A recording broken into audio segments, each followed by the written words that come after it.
আসসালামু আলাইকুম প্রিয় ষষ্ঠ শ্রেণীর শিক্ষার্থীরা, আশা করি তোমরা ভালো আছো। আজকে আমি তোমাদের সাথে শেয়ার করব তোমাদের পাঠ্য বইয়ের অঙ্কগুলো। এখানে দেখো, আমরা শুরুতেই এই 3 নম্বর প্রশ্নটিতে তোমাদের শ্রেণীর 20 জন ছাত্রছাত্রীর প্রাপ্ত নম্বর এখানে দিয়ে দেওয়া আছে। প্রাপ্ত নম্বরগুলো বলছে এই উপাত্তগুলো কি বিন্যস্ত। প্রথম বলছে এটা কি বিন্যস্ত নয় অবিন্যস্ত, এক কথায় বলে ফেলবে। উপাত্তগুলো অবিন্যস্ত হলে বিন্যস্ত করো, মানে মানের ক্রম অনুসারে সাজাতে বলছে। উপাত্তগুলোকে মানের ঊর্ধ্বক্রম অনুসারে সাজাও, মানে হচ্ছে মানটি নিতে হবে তোমার এই বড় থেকে ছোট। এখন আমরা প্রথম ক নাম্বার অ্যান্সারটি খেয়াল করব। দেখো ক নাম্বার বলছে এই প্রদত্ত উপাত্তগুলো খেয়াল করো। প্রদত্ত উপাত্তগুলো এলোমেলোভাবে সংগৃহীত। দেখো প্রথমটা হচ্ছে 30, তারপর হচ্ছে 40, আবার 35। দেখো আমার 30 এর পরে কিন্তু 35 হওয়ার কথা, তাই না? তারপরে 40, এখানেই এলোমেলো। তাহলে আমরা সিদ্ধান্ত নিতে পারি এলোমেলো হলেই এগুলো বিন্যস্ত উপাত্ত নয়। তাহলে আমরা লিখব প্রদত্ত উপাত্তগুলো এলোমেলোভাবে সংগৃহীত, কাজেই এই উপাত্তগুলো বিন্যস্ত নয়।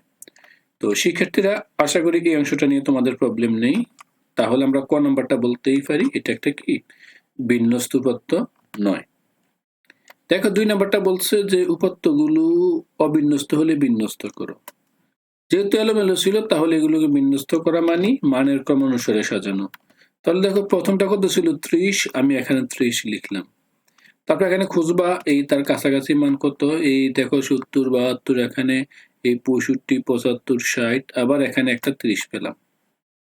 খেয়াল করছো? দেখো তারপর আমি 30 লিখলাম। তারপর দেখবো এখানে আর 30 নেই, তাহলে এটা বাদ। অর্থাৎ আমি পর্যায়ক্রমে এভাবেই লিখবো।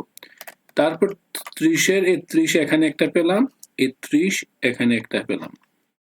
তাহলে দেখো এই দুইটা 30 লিখলাম। তারপর খুঁজবো তার বড় কত। তার বড় আছে এখানে 35, তাই আমরা এখানে 35 এটা দেব। তারপর দেখো 35 এখানে আর নেই, খুঁজে পেলাম না, এখান থেকে একটিও নেই, তাই এই 35 আর পেলাম না। এবার 35 এর পর আমি দেখব তার বড় কত। 35 এর বড় দেখো এখানে 40 আছে, এই আমি এখানে 40 লিখলাম। তারপর আবার খুঁজে দেখবো 40 আছে কিনা। 40 আমাদের দুইটি আছে, 40, এই 40 আমরা এখানে দিলাম। তারপর দেখবো 40 এর পর কেউ আছে কিনা। তো 40 এর পর কে আছে কিনা দেখবো। এখানে দেখো 40 এর পর 50 আছে। দেখো তারপরে কত হচ্ছে 50, 50 একটি দেওয়া আছে। তারপরে তোমার 60, দেখো এই 60 দুইবার দিয়ে দেওয়া আছে, তাই আমরা 60 লিখলাম। তারপর আরেকটি 60 দেওয়া আছে এখানে, তাই আমরা আবার এখানে 60 লিখলাম। তারপর 60 এর পর কত দেওয়া আছে, 60 এর পর দেওয়া আছে 65। এই 65 এখানে আমি এই 65 লিখলাম। 65 পর দেখো তারপরের পর সংখ্যাটা হচ্ছে আমার এই 70, আমি এই 70 খুঁজে নিয়ে এই পরবর্তীতে এইভাবে 70 লিখবে। 70 দুইটি আছে, 75, এইভাবে ক্রমান্বয়ে মানগুলো। তো তোমরা মানগুলো এইভাবে খুঁজে খুঁজে বের করবে, এভাবে সাজিয়ে লিখবে। এবার আসো এভাবে খ নাম্বার উত্তরটি শেষ করবে। আমি আর দেখালাম না, যেহেতু তোমরা ইজিলি এটা পারতেছো।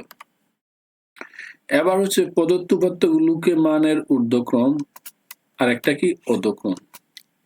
দেখো ঊর্ধ্ব, এই দেখো এই ঊর্ধ্ব তার মানে হচ্ছে বড়, ঊর্ধ্বের দিকে, মানে মানটা প্রথমে ছোট মান থাকবে, এই ছোট থেকে আমরা বড় দিকে যাব, ঊর্ধ্বর দিকে যাব। আর অধমানি এই বড় থেকে ছোট, অধক্রম আমরা বলি না তোমাদের অধপতন হয়েছে, মানে ভালো ছিল খারাপ হয়েছে। আর ঊর্ধ্বক্রম মানে ছোট থেকে তুমি ক্রমটা বড় দিকে গিয়েছে। তো এটা দিয়ে আমরা বুঝতে পারি ঊর্ধ্বক্রম কোনটি, অধক্রম কোনটি। শিক্ষার্থীরা, আশা করি এই অংশটা তোমরা স্পষ্ট বুঝবে। দেখো প্রথমে মানের গুলো ঊর্ধ্বক্রম, যেহেতু আমরা এখানে সাজিয়েছি, আবারও বলি যেহেতু মানটা এখানে সাজিয়েছি, তাই আমরা এই মানটা এখান থেকে লিখলেই স্ট্রেটলি ভাবেই মিলে যাচ্ছে, অর্থাৎ এই মানটি আমরা সাজিয়েছি। তাও তোমরা কি করবা, খ থেকে 30, 30 এই মানগুলো, 30 এর পর 35, 40, 40, 50, 60, 60, 60, 65, 70, 70, 75, 75, 80, 85, 90, 90, 95, 100, অর্থাৎ এই সব মানগুলো ক্রমান্বয়ে এখানে লিখবা। অর্থাৎ দেখো ছোট থেকে বড়, এটাই হচ্ছে ঊর্ধ্বক্রম। এবার আমরা সাজাবো কি অধক্রম। তো অর্ধক্রম মানে হচ্ছে বড় থেকে ছোট, আগে বড় ছিল তাহলে সবচেয়ে বড় কত 100। আচ্ছা, কথা বুঝতে পারছো কিনা? তারপরে কত হচ্ছে 95, তারপরে 90, এইভাবে মানটি যাবে, মানে বড় থেকে ছোট। তো আমরা এই মানটা সরাসরি উল্টা মান দিলেও হয়ে যাবে, অর্থাৎ আছে সহজ মান, এগুলোকে উল্টা লিখলেও হয়ে যাবে। তো দেখো এই উপাত্তগুলো মানে অর্ধক্রম অনুসারে সাজিয়ে পাই। তাহলে এই ছিল 100, এই এখানে 100 লিখলাম, 100, 95, 90, 90, 85, 80, 75, এই 95, 90, 90, 85, 80, 75, 75 পর আবার 75, এই আবার 75, 70, এই 70, আবার 70, 70, 65, 65, 60, 60, আবার 60, 60, এইভাবে তিনটা 60 আছে, তিনটা 60 লিখলাম। তারপরে 50, 50, তারপর 40 আছে দুইটি, এই দুইটি লিখলাম। তারপর আছে 35 একটি, 35 একটি, 30 দুইটি, 30 দুইটি। অর্থাৎ আমরা এইভাবেও মানটি খুব সহজে আমরা লিখতে পারলাম। তো শিক্ষার্থীরা, এই অংশটাও তোমাদের আশা করি কোনো প্রবলেম নেই। অর্থাৎ আমাদের এই যে 3 নাম্বার কোশ্চেনটি তোমরা খুব সহজে বুঝতে পেরেছো। তো এখানে যেভাবে লিখছি হুবহু লিখলেও হয়ে যাবে। এবার দেখো আমরা 3 নাম্বার কোশ্চেন শেষ, আমরা এবার যাব 4 নাম্বার কোশ্চেনে। দেখো এই 4 নাম্বার কোশ্চেনে বলছে, এই বইয়ের কোশ্চেনে যে তোমার শ্রেণীর 15 জন শিক্ষার্থীর ওজন উপস্থাপন করো এবং গড় নির্ণয় করো। তোমার শ্রেণীতে 15 জন শিক্ষার্থীর কথা বলছে, এই 15 জনের তাদের তথ্য উপস্থাপন করে গড় নির্ণয় করবা। তো প্রথমে এটা তুমি তোমার নিজের মতো করে লিখবে, মানে তোমার শ্রেণীতে কতজন থাকতে পারে এই বিষয়টি। তাহলে এখন দেখো এই আমার শ্রেণীর 15 জন ওজন মানে কেজিতে নিম্ন উপস্থাপন করা হলো। এখানে যেভাবে দিয়েছি চেষ্টা করবে ঠিক এইভাবে লিখতে। তাহলে দেখো প্রথম আমি নিলাম আমার প্রথম যে 15 জন, প্রথমে দিলাম 51 কেজি, 40, 47, 52, 38, 41, 55, 43, 35, 44, 57, 49, 50, 43, 48। অর্থাৎ এই মানগুলো আমরা লিখলাম, অর্থাৎ কেজিতে লিখলাম। এখন বলছে মানগুলো উপস্থাপন করে গড় নির্ণয় করো। গড় তো বুঝোই, 15টা সব যোগ করে ভাগ করে দেওয়া। তাহলে আমি এই যে 15 জনের সমষ্টি নিলাম, এটি যোগ করব ইচ্ছে মতো মান নিয়ে। 51, 40, 47, 52, দেখো সবগুলো মান কিন্তু পর্যায়ক্রমে লিখছি। 52 পরে আছে 38, 41, এই 38, 41, 55 যোগ 55 যোগ 43, 43, 35, 35, অর্থাৎ সবগুলো আমি যোগ করব। তাহলে যোগ করলে দেখবো যোগফল কত হচ্ছে, যত হয় তত, অর্থাৎ যোগফল হচ্ছে আমার এই 693। আশা করি বুঝতে পারছো। আবার বলি যোগফল হচ্ছে 693। এই যোগফলগুলোকে যেহেতু এখানে 15 জন আছে, আমি চেষ্টা করব 15 দ্বারা ভাগ করতে। তাহলে আমরা জানি গড় উপাত্ত সমূহের সমষ্টি, এই সমষ্টিকে ভাগ দেব উপাত্ত সমূহের সংখ্যা। সমষ্টি হলো এটা আর সংখ্যা হলো 15।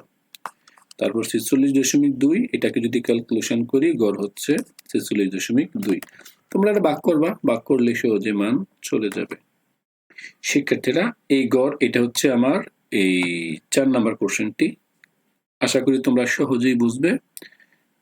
কারো প্রবলেম থাকলে সে অবশ্যই জানাবে।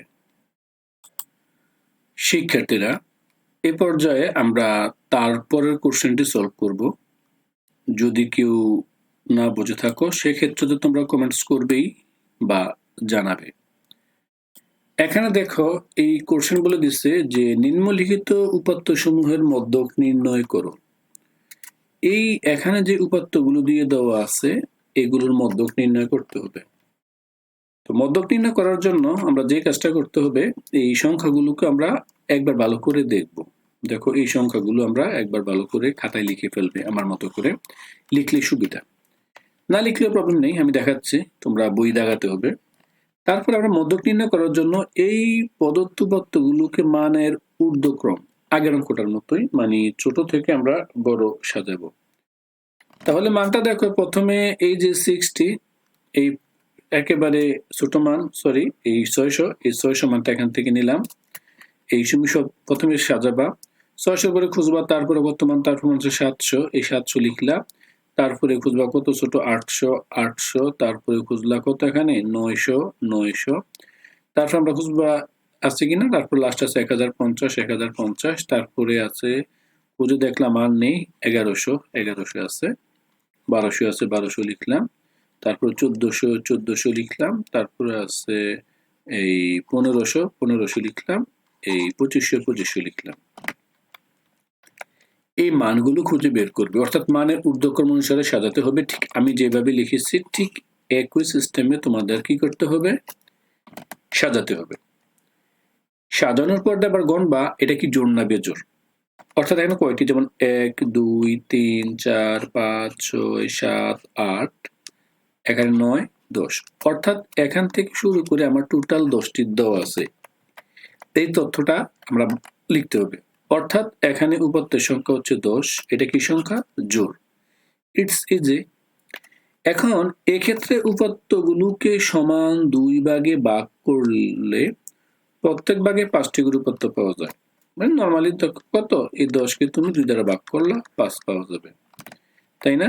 হ্যাঁ, কিন্তু উপাত্ত ক্ষেত্রে 2 ভাগে ভাগ করতে হলে আমি এই 2 ভাগে ভাগ করে তথ্যগুলো লিখব। অর্থাৎ 2 ভাগে ভাগ করলে কি হবে, এটা হবে পঞ্চম পদ আর এবং এই ষষ্ঠ পদ দুইটা যোগফলের সমান। আমি আবারও বলি, যদি জোড় হয়, আবার বলি জোড় হলে কিভাবে নির্ণয় করতে হবে, অর্থাৎ যেটা কত ভাগ করছে ছিল 10, 10কে 2 দ্বারা ভাগ করব, কত হয় 5, এই 5তম পদ প্লাস আমাকে নিতে হবে কত 6তম পদ, অর্থাৎ 5তম পদ যোগ এই 6তম পদ যেটা আমরা এখানে নিয়েছি। অর্থাৎ দেখো এইটাকে এই দুইটাকে আমি 2 দ্বারা ভাগ করব, দেখো এখানে এই সূত্রটা লিখেছি 5তম পদ যোগ 6তম পদ। বাট বিজোড় হলে কিন্তু ইজি, বিজোড় হলে এত প্যাচ নেই, নরমালটা নিয়ে নেব। তাহলে এই দুইটা পদের যোগফল বাই 2। এবার দেখো 5তম পদটা আমি এখানে লিখবো, এই দেখো এটা হচ্ছে এই প্রথম পদ, দ্বিতীয় কেটে দিলাম মানে বোঝানোর জন্য, প্রথম পদ, দ্বিতীয় পদ, তৃতীয় পদ, চতুর্থ পদ, এই পঞ্চম পদ, তাহলে এটা কাটা যাবে না, এটা আমি এখানে নেব। 5তম পদ হচ্ছে 1050, তারপরে কত 6তম পদ, এই 6তম পদ, এই 5তম পদ আর 6তম পদ এই দুইটার যোগফল ভাগ হচ্ছে 2, কারণ আমার 5তম পদের মানটা আমি এখান থেকে দেখালাম 1050 আর 6তম পদের মান এটা, তাহলে আমার এই মানটা খুব সহজেই হয়ে গেল। তাহলে নির্ণয় মধ্যক হচ্ছে আমার কত 1075, এই যোগ করে 2 দ্বারা ভাগ করলে যা হয় তাই। তো এটাই ছিল আমার এই কোশ্চেনটি। এবার আমরা তারপরে কোশ্চেনটি সলভ করব। 7 নাম্বার, দেখো 7 নাম্বার প্রশ্নে বলে দেওয়া আছে যে এই 9 16 14 22 17 20 21 7 19 12 21 এর মধ্যে ঠিক আগের মতোই আমরা আগে সিরিয়ালে লিখব এবং মানের ঊর্ধ্বক্রম অনুসারে সাজাবো।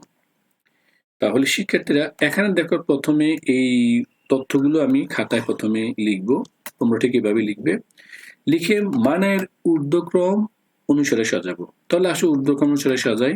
তাহলে ঊর্ধ্বক্রম অনুসারে সাজালে কত পেলাম, প্রথমে দেখো সবচেয়ে ছোটটা 7, এই 7 লিখলাম। তোমরা বই লিখবে না, তোমাদের খাতায় লিখে যেটা লিখছো এভাবে দেখাবে। দেখো 7, তারপরে হচ্ছে আমরা এখানে 9, তারপরে হচ্ছে এই 11, দেখো 11 আমি মানতে পেরেছি দিচ্ছি, তারপরে তোমার হচ্ছে এই অংশ খুঁজবা, তারপরে ছোট হচ্ছে আমার এখানে এই 12, 12 পর আছে 14, 14 পর আছে তোমার 16, 16 পরে 17, এবার মানটা সিরিয়ালে লিখবে। লিখার পরে গণবা কয়টি মান আছে। বিজোড় হলে আমরা সহজ সূত্র অ্যাপ্লাই করব, 1 2 3 4 5 6 7 8 9 10 11, অর্থাৎ 11টি আছে। 11টি কি সংখ্যা, বিজোড় সংখ্যা। বিজোড়ের সূত্র জানো, বিজোড়ের সূত্র হচ্ছে আমার এই আমরা সরাসরি যে মানটা দেব অর্থাৎ n/2 + 1, এখানে লিখব উপাত্ত যতগুলো থাকবে উপাত্তের সংখ্যা, এই উপাত্তের সংখ্যা যোগ 1। তাহলে উপাত্ত আসলে কতটি, উপাত্ত ছিল আমার একটু আগে গণলাম 11টি, তার সাথে 1, তারপর ভাগ দেব 2 দ্বারা তম পদ। তাহলে দেখো এই যেহেতু বিজোড়, এই বিজোড়ের সূত্র এখানে বসালাম, এই n প্লাস অর্থাৎ উপাত্তের সংখ্যা, তার সূত্র হচ্ছে n + 1/2, n মানে কি 11টি, তাই 11 মানে বসাবো। উপাত্তের সংখ্যা কত হয় 11, 11 যোগ 1, তাহলে কত হয় 2, এই সূত্র বসাবো। এই সূত্র বসানোর পর দেখো কাটাকাটি করলে কত হচ্ছে আমার এখানে 11+1/2 মানে হচ্ছে ষষ্ঠ পদ। তাহলে আমরা খেয়াল করো এই ষষ্ঠ পদ হলো। ষষ্ঠ পদটা খুঁজবা এই প্রথম পদ, দ্বিতীয় পদ, তৃতীয় পদ, চতুর্থ পদ, পঞ্চম পদ, এই পঞ্চম পদ পর্যন্ত বাদ, মানে এগুলো হবে না। এই ষষ্ঠ পদটা আমরা এখানে নিয়ে আসবো। এই ষষ্ঠ পদ কত 16। দেখো ষষ্ঠ পদের মান হচ্ছে 16, এটাই আমার মধ্য। কথা বুঝতে পারছো কিনা? তাহলে আমরা এইভাবে নির্ণয় করে ফেলবো। খুবই ইজি, কঠিন কিছুই নয়। না বুঝলে কমেন্টস করবে বা ভিডিওটি বেশ কয়েকবার দেখবে, দেখলে তোমরা স্পষ্টভাবে একেবারে জানতে পারবে। তারপরে দেখো আমরা 8 নাম্বার কোশ্চেনটি সলভ করতেছি। 8 নাম্বার কোশ্চেন মধ্যক নির্ণয় করো। সেম উপায়ে আগে দেখবা, এটা আগের মতোই লিখবা। এই সংখ্যাগুলোকে মানের ঊর্ধ্বক্রম অনুসারে সাজাতে হবে।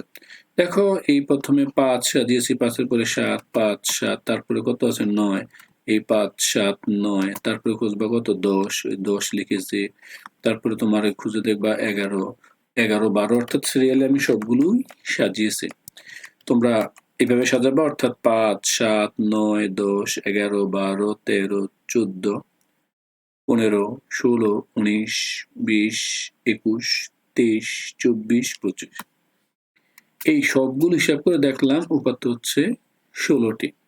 তাও তোমরা যদি মনে না করো বই থেকে দেখবা 1, 2, 3, 4, 5, 6, 7, 8, 9, 10, 11, 12, 13, 14, 15, 16। তাহলে 16 হলো এটার জোড় সংখ্যা। তাহলে উপাত্তের সূত্র কি? এটাকে আমি, অর্থাৎ মাঝখানে দুটি পদ হবে, তাহলে মাঝখানে যে সূত্রটা আমরা বসাবো আগের মতোই, তাকে 2 ভাগে ভাগ করে দেব। অর্থাৎ এই 16কে 2 ভাগে ভাগ করলে কত হচ্ছে? একটা হচ্ছে 8 মানে অষ্টম পদ, প্লাস তার সাথে আর একটা পদ নেব কত? পরের পদ, নবম পদ। এই দুইটা পদের যোগফল বাই 2 দেব জোড় হলে। তাহলে আমরা এখানে লিখেই ফেলবো। তাহলে অষ্টম পদের সূত্রটা কত? অষ্টম পদ কত? এই 1, 2, 3, 4, 5, 6, 7, 8, 8 মানে 14 আর 15, অর্থাৎ এই 14, 15 যোগ করে আমরা 2 দ্বারা ভাগ করে যা হয় তাই লিখবো। অর্থাৎ অষ্টম পদ হলো 14 এবং নবম পদ হচ্ছে 15। 14 আর 15 কিভাবে করছি? অষ্টম পদ মানে খুঁজবা। এই লাল কালি দিলে মনে হয় ভালো বুঝবা, একটু দেখাচ্ছে। 1, 2, 3, 4, 5, 6, 7, 8, অর্থাৎ অষ্টম পদ এই 14, নবম পদ 15, যোগ করে 2 দ্বারা ভাগ করব, যা হয় এটাই আমার অ্যান্সার। যোগ করলে হয় 29/2, 14.5। এটা আমার একটি অ্যান্সার হয়ে গেল। আশা করি বুঝতে পারছো, মধ্যক হলো এটা। তো শিক্ষার্থীরা, এই অংশগুলো যদি তোমাদের বুঝতে অসুবিধা হয় সেক্ষেত্রে তোমরা অবশ্যই কমেন্টস করতে পারো এবং আমরা চেষ্টা করব পরবর্তীতে আরো স্পষ্ট ধারণা নিয়ে আসার জন্য। শিক্ষার্থীরা, এবার আমরা তারপরে কোশ্চেনটি সমাধান করব। খুবই সহজ, কঠিন কিছু নয়। এখানে বলে দেওয়া আছে কোন উপাত্তের সাংখ্যিক মান। সাংখ্যিক মান কত? 4, 5, 6, 7, 8, 8, 9 এই মানগুলো দিয়ে দেওয়া আছে, তাদের প্রচুরক নির্ণয় করতে বলছে। এখান থেকে আমরা প্রথমে যে মানগুলো তা লিখবো। এখানে দেখবা ডাবল আছে কতবার, দেখো এই এখানে 8 আছে 2 বার, খেয়াল করছো নিশ্চয়ই। অর্থাৎ এখানে 8 আছে 2 বার, বাকি কোনো সংখ্যাই 1 এর অধিক নেই, এই কথাটা বলবা। যেটা সবচেয়ে বেশি বার থাকবে সেটাই প্রচুরক। তাহলে বেশি বার কত আছে? 8 আছে, তাই প্রচুরক 8। আশা করি বুঝছো, এটা নিয়ে আশা করি কারো কনফিউশন হওয়ার কথা নয়। তারপরেও যদি কনফিউশন হও তোমরা তো অবশ্যই জানাবে, আমরা চেষ্টা করব আরো ভালোভাবে বোঝাতে। তারপর দেখো এই 3, 4, 6, 7, 8, 9, 10, 11 সাংখ্যিক মানের উপাত্ত সমূহের প্রচুরক নির্ণয় করো। একই ঘটনা, এখানে ডাবল দেখবে আছে কিনা। ডাবল না থাকলে প্রচুরক নেই, স্ট্রেট কথা, আর থাকলে প্রচুরক আছে। তাহলে আমি দেখি এই 1, 3 একবার আছে, এটা প্রয়োজন নাই। 4 একবার, 6 একবার, 7 একবার, 8 একবার, 9 একবার, 10 একবার, 11 একবার, অর্থাৎ মানে এখানে কেউ ডাবল নেই। এই কথাটাই বলবা। প্রদত্ত সাংখ্যিক মান, দেখো মানগুলো মানের ঊর্ধ্বক্রম অনুসারে সাজানো আছে এবং সবগুলো কত একবার করেই আছে। যেহেতু একাধিক মান নেই তাহলে কোনো সংখ্যায় একাধিকবার নেই, তাই তার কি নেই, প্রচুরক নেই। এখানে এটা সুন্দর করে বলে ফেলবে। আশা করি এই অংশটা তোমরা স্পষ্ট বুঝতে পেরেছো। তাহলে প্রচুরক নেই মানে একাধিকবার নেই। এবার আমরা একটি সৃজনশীল সমাধান করব। তোমাদের বইয়ের মানে সৃজনশীল মানে ক খ আর কি, সৃজনশীলের মতোই ইম্পর্টেন্ট। এখানে দেখো এই 38 জন শ্রমিকের সাপ্তাহিক সঞ্চয় এই টাকায় দেওয়া হলো, মানে এই 155 টাকা, এত টাকা এগুলো সপ্তাহ সঞ্চয় করে। বলছে মানের কম অনুসারে সাজাও, সারণীবদ্ধ করো, গড় নির্ণয় করো। তিনটি কাজ বলছে, সাজাতে বলছে, সারণীবদ্ধ করতে বলছে, গড় নির্ণয় করতে বলছে।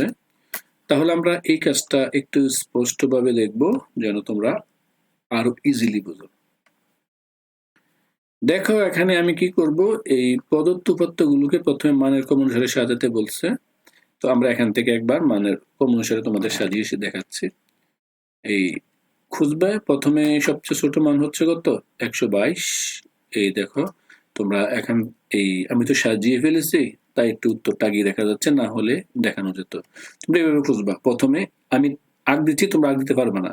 এভাবে খুঁজবা কোথায় আছে মানে ছোট মান। তোমরা সবচেয়ে 56 ধরো, 132 ছোট, তারপরে এখান থেকে খোঁজার পরে দেখবা 52, 35 আছে, 69, এই 125 দাও, তাও একটা মান পেলা।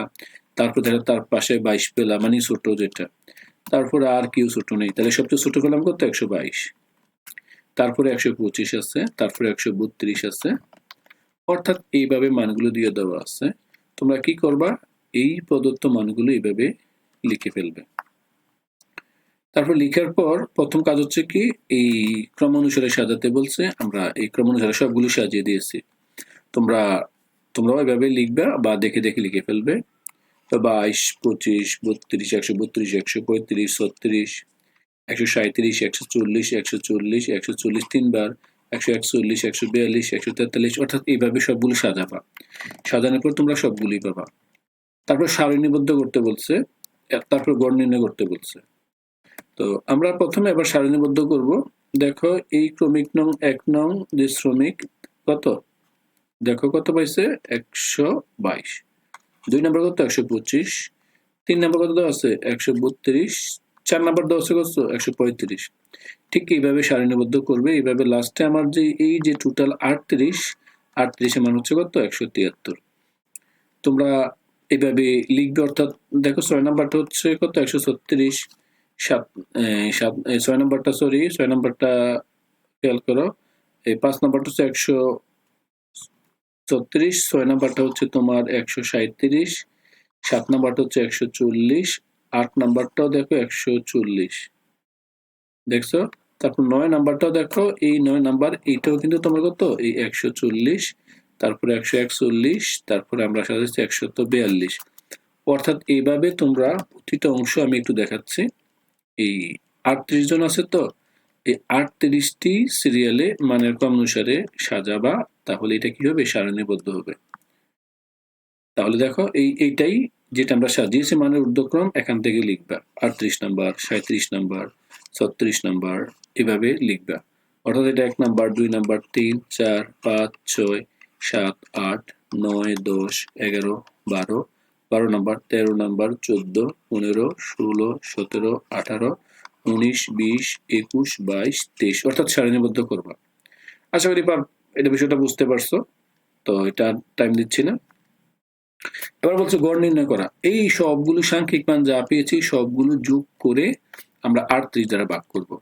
তো আমি যেহেতু তোমাদের অঙ্কটা আগে দেখিয়েছি, তাই আমি এটা কষ্ট করতেছি না, এই আগে লিখে ফেলেছি। এই সমষ্টি সবগুলো, এই সবগুলো এখন ক্রমান্বয়ে যোগ করবে। যোগ করলে হচ্ছে 5681 টাকা। যেহেতু তারা 38 জন ছিল, প্রশ্নে বলে দেওয়া ছিল এই সমষ্টিটাকে ভাগ করলে কত হচ্ছে, 149.5। তোমরাও এইভাবে করবা, অর্থাৎ সিরিয়ালে সবগুলো লিখবা, তারপর এটা হয়ে যাবে। এটাই আমার উত্তর, শেষ। আশা করি বুঝতে পারছো এই অংশটা মানের ক্রম অনুসারে সাজিয়েছি। তারপরে দেখো এইটা বলছে মধ্যক নির্ণয় করতে। তা দেখো 38 জোড় সংখ্যা, তাহলে জোড় সংখ্যা হলে 38 কে তোমরা কত দ্বারা ভাগ করবা, 2 দ্বারা, কত হলো, 19। তাহলে হবে এই 19তম আর প্লাস কত হবে, 20তম। এই দুইটা পদের যোগফল বাই 2, তাহলে 19তম পদ 20তম পদ দুইটা যোগফল বাই 2। তাহলে 19তম পদ কত আমরা সিরিয়ালে খুঁজবো। দেখো আমরা আগে নির্ণয় করছি 19তম পদ হচ্ছে তোমার কত 148, আর এই 20তম পদ ছিল কত 150। ওই আমরা সিরিয়ালে সাজিয়েছি, এখানে তাও পেয়েছি। তাহলে 148 আর 50 আমরা এভাবে এই 148 আর 150 বাই 2। তারপর কারণ আমি ওই এখানেও দেখিয়ে দিলাম 19তম পদ 148, 20তম পদ 150, দুইটা যোগ করলে কত হয় দেখো 200 যোগ করলে হচ্ছে 298 ভাগ 2, কাটাকাটি করলো 149। তাহলে এটাই আমার মধ্যক হয়ে গেল। এবার প্রচুরক, প্রচুরক দেব কতবার আছে এই কথাটা এখানে স্পষ্ট করে বলবে। দেখো এখানে 140 আছে 3 বার, 45 আছে 2 বার, 46 আছে 2 বার, 48 আছে 2 বার, তারপর 2 বার 2 বার দেখো 3 বার আছে, অর্থাৎ এই 140 ও 3 বার আছে, 156 ও 3 বার আছে, বাকিগুলো একবার করে আছে। তাই আমাদের কাজটা কি হলো, কাজটা হলো 140 ও 156 সর্বাধিক কতবার আছে 3 বার করে দেওয়া আছে। যেহেতু উপাদানগুলো একাধিক প্রচুরক থাকতেই পারে, তাই সবগুলি হচ্ছে প্রচুরক, অর্থাৎ আমার 140 প্রচুরক হবে, 156 প্রচুরক হবে, অর্থাৎ 3 বার করে আছে। সুতরাং মধ্যক হচ্ছে আমার 149, খেয়াল করো 149 টাকা, প্রচুরক হচ্ছে 140 ও 156 টাকা। শিক্ষার্থীরা আমরা সবগুলো অংশই এখানে নিয়ে এসেছি, তোমরা আশা করি সহজে বুঝতে পেরেছো। সবাইকে অসংখ্য ধন্যবাদ। কারোর প্রবলেম হলে অবশ্যই জানাবে। আল্লাহ হাফেজ।